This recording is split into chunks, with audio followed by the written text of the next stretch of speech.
இந்த வீடியோவில் நம்ம என்ன பார்க்க போறோம்னா ரிஷப ராசிக்காரர்களுக்கு ஜனவரி 2026 எத்தகைய ஒரு பலாபலன்கள் நிறைந்த ஒரு மாதமாக இருக்க போகுது அப்படின்னு நம்ம பார்க்க போறோம்.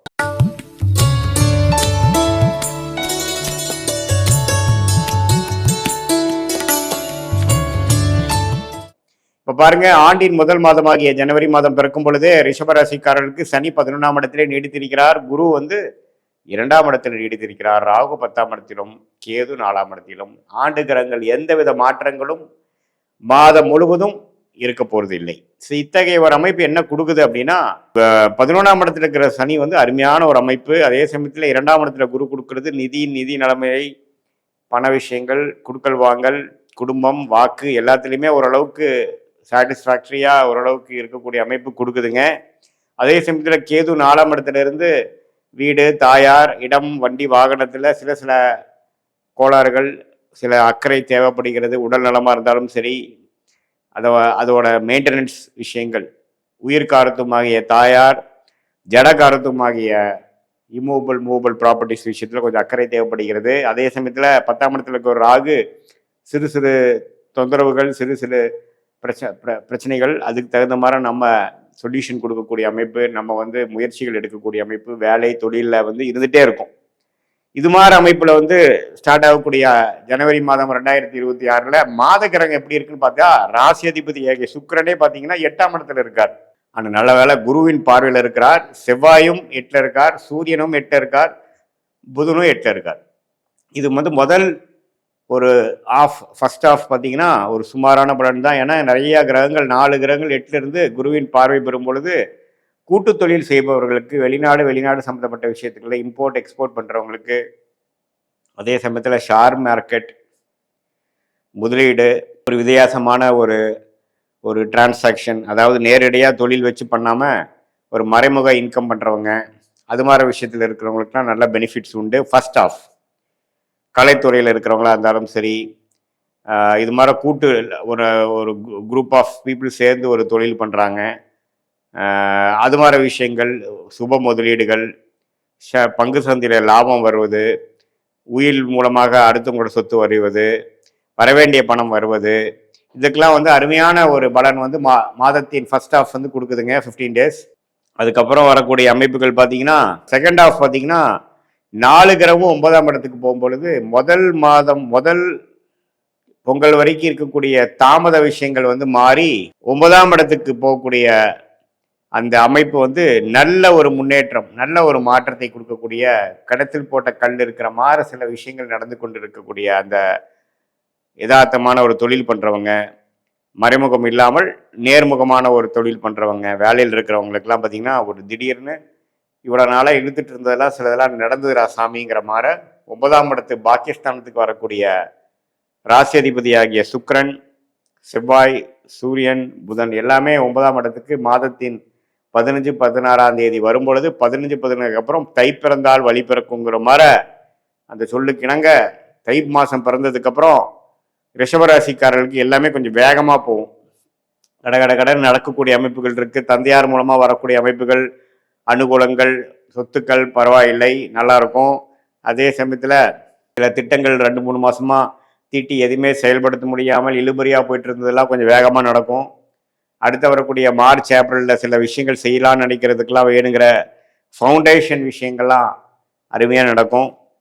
அதே மாதிரி இடம் சம்மந்தப்பட்ட விஷயம், வீடு சம்மந்தப்பட்ட விஷயங்கள், பூமி, இதில் எல்லாம் இன்வெஸ்ட்மெண்ட் பண்ணுறவங்க, தொழில் பண்ணுறவங்க, மெடிக்கல் ஃபீல்டு இருக்கிறவங்க, உங்களுக்கு எல்லாமே பார்த்தீங்கன்னா ஓரளவுக்கு நல்ல அமைப்பு, வாய்ப்புகள் கொடுக்கக்கூடிய அமைப்புகள் உண்டு. ஸோ இல்லத்தரசிகளாக இருந்தாலும் சரி, மாணவர்களாக இருந்தாலும் சரி, நடுத்தர வயதினராக இருந்தாலும் சரி, சீனியர் சிட்டிசனாக இருந்தாலும் சரி, பொங்கல் முடிந்ததுக்கப்புறம், தை பிறந்ததுக்கப்புறம் பார்த்தீங்கன்னா ஓரளவுக்கு எல்லா விஷயங்களும் அவங்களுடைய வாழ்க்கைக்கு தகுந்த சம்பவங்கள் சாதகமான சம்பவங்களாக வரக்கூடிய அமைப்புகள் உண்டு.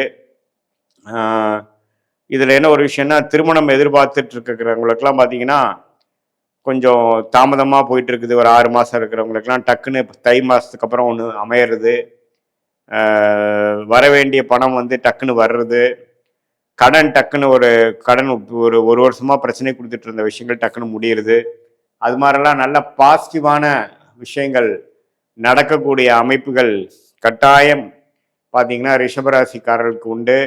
என்னதான் இருந்தாலும் சனி 11ஆம் இடத்திலிருந்து நல்ல ஒரு பிரச்சனைகள் வந்தாலும் நல்ல ஒரு நிவர்த்தியை கொடுக்கக்கூடிய அமைப்பு, ஸ்மூத்தாக போகக்கூடிய அமைப்புகள் கொடுத்து கொண்டிருக்கிறார்.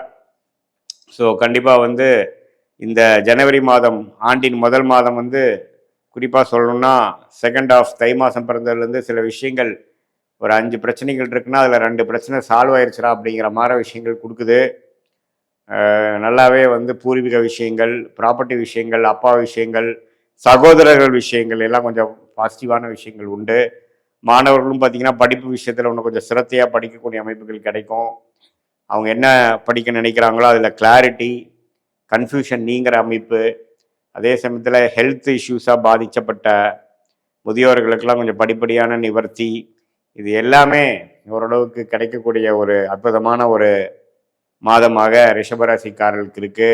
இது பொதுவான பலனை தவிர உங்களுடைய ஜென்ம ஜாதகத்தில் நீங்கள் எந்த தேதி, எந்த நேரம், எந்த ஊரில் பிறந்தீங்க வச்சு உங்களோட ஜாதகத்தை போட்டு நீங்கள் என்ன லக்னத்தில் பிறந்தீங்க, அந்த லக்னாதிபதி வந்து எப்படி இருக்கிறார், உச்சமாக இருக்கிறாரா அல்லது எந்த வீட்டில் இருக்கிறார், யார் பார்க்குறாங்க, அதோட ஸ்தான பலம் எப்படி, அதே மாதிரி அந்த தசாபுக்திகள் போய்கொண்டு இருக்குது. இந்த தசநாதன் புக்திநாதன்லாம் பார்த்தீங்கன்னா இப்போ நம்ம பேசின கோச்சாரத்தில் எப்படி போயிட்டுருக்கு, வலிமையாக இருக்கா அல்லது வலிமை இல்லாமல் இருக்கா, வரவேண்டிய தசைகள் போய்கொண்டு இருக்கிறதெல்லாம் பார்த்து அடுத்த வரக்கூடிய காலகட்டங்கள் 3 மாதம் 6 மாதம் 1 இயர் எப்படி இருக்க போகுது, எதுமாற தசையில் எதுமாற உங்களுடைய வாழ்க்கை சம்பவங்கள் நடக்கும், எந்த டைரக்ஷனில் எந்த திசையில் உங்கள் வாழ்க்கை திரும்ப போகிறது, எது நடக்கக்கூடிய அமைப்பு இருக்குது, எது நடக்கக்கூடிய அமைப்பு இல்லை, எந்த நேரத்தில் நடக்கும், என்ன மாதிரி படிப்பு படிக்கலாம், வியாபாரமா தொழிலா அல்லது வேலையா, அல்லது